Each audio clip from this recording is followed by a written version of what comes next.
আদ্যাশক্তি মহামায়া মহাকালীর শ্রীচরণে ভক্তিস্বরূপ পুষ্পার্ঘ্য নিবেদন করা।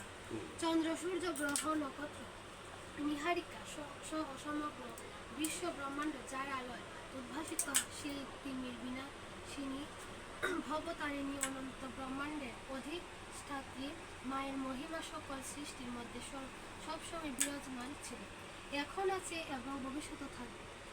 অবিশ্বাস, ধর্ম, ব্যবসা ও গণ্ডদের সীমাহীন উৎপাত থেকে রক্ষা তথা সমগ্র বিশ্ববাসীকে মহা পরিত্রাণ পাবার একমাত্র উৎকৃষ্ট পন্থা হচ্ছে মাতৃশক্তি নিরঙ্কুশ একরষ্টি স্বাবলম্বী প্রার্থনা করা।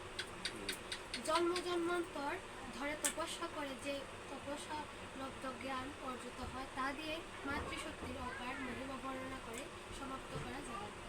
মায়ের প্রার্থনা এই ছোট বইখানা সেই মহিমা প্রকাশের পূর্ব প্রতিষ্ঠা মাত্র।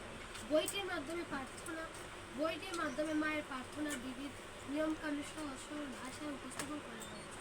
যদি এই বইটি পড়ে কিঞ্চিত মায়ের আশীর্বাদ লাভ হয় তবেই আমরা ক্ষুদ্র প্রচেষ্টা সার্থক হবে।